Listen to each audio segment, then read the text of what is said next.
If you want your future to be just a little better than your life now, you will need to change your thinking just a little. If you desire a future that is a lot better than your present, you will need to change a lot about the way you think. Maybe you want a little change in your finances, a big change in your marriage. Maybe you want to get into a little better shape physically, but you want to grow a lot closer to God. Whatever improvement you are looking for must start with your thoughts. Whatever you give your attention to expands in your experience. Consider what happens in a theater or stadium when a spotlight is turned on. Your awareness shifts to the object underneath the light. As you give attention to the highlighted performance, you cease paying attention to what is left in the dark. You will always have some degree of darkness in your life, but you can choose where you focus your spotlight. Remember, whatever is not under the light has far less significance. If you dwell on your strengths, your blessings, your goals, and all the people who love you, then you will attract even more blessings, even more love, and even more accomplishments. Everything you need to be joy filled, you already have. You will tend to dwell on either what you fear or what most excites you. You can build any virtue into your mentality by dwelling on that virtue every single day. For example, if you need to develop patience, meditate on patience each day and visualize your patient responses to the upcoming situations you will encounter. Whatever you give your attention to will be elevated in your consciousness. Because no one else can think for you, this is your responsibility. Optimizing what is within your control until you can proactively determine what you are going to think about. You will never quite grasp the fullness of joy that God intends for you. Remember that dwelling on your problems doesn't fix them. It just makes you an expert on them. Due to our human nature, we live in a society bent on highlighting what is wrong with just about everything.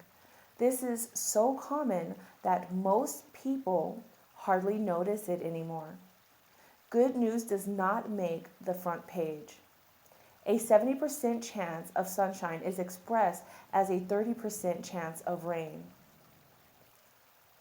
A dictatorship can be defeated, yet a lack of perfect peace is likely to be the big story. An unprecedented election occurs in Afghanistan, and newspapers around the world make possible voter fraud the headline. Churchgoers walk out of Sunday morning service like Broadway critics, discussing what they did and did not like about the sermon rather than considering what God was trying to say to them through that message. Kids bring home report cards with some A's, some B's, and a C. And parents blabber about the C as if the better grades didn't exist. It is possible, if you focus on it, to find fault with just about anything or anyone. Aiming your spotlight. The vast majority of people want a better life in one way or another, yet they struggle with how to get from where they are now to where they would like to be. Let me give you a few examples. Jim wants to earn more money to provide for his family better, but he continues to think about his business as a burden instead of practicing by using his discretionary time to become more valuable in the marketplace. He squanders it complaining about his inadequate compensation. He secretly thinks, when they start paying me more, I'll start being more valuable. Jim is turning the spotlight on the wrong thing. Susan wants a closer relationship with her husband,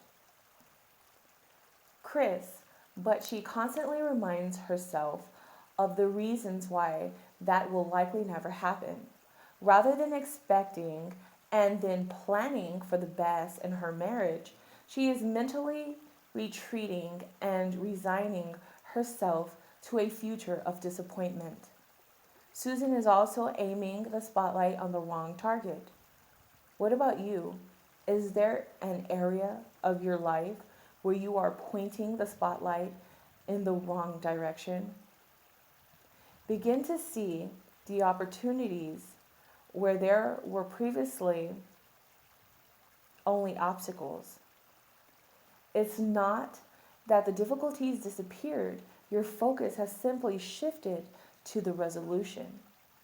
To approach the inevitable setbacks and sorrows of life with a positive and forward-looking perspective that allows you to deal with them effectively. Instead of exhaustively redescribing your problems, marinate in the solutions to your problems. In your own personal growth, your thinking guides you down a path of either comfort or character. In your marriage, your thinking determines whether you bring out the best or the worst in your spouse. As a parent, your thinking about your children and their future amplifies their potential or smothers it. In your spiritual walk, you will have either a shallow or a deep experience of God, depending on your thinking. In your business, you prosper only to the ceiling that your thoughts permit.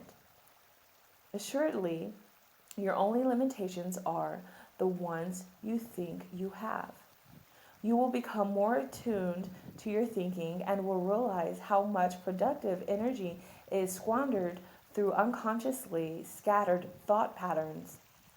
You will notice how well established sloppy mental habits tend to shift you from forward into reverse throughout the day, resulting in little net progress.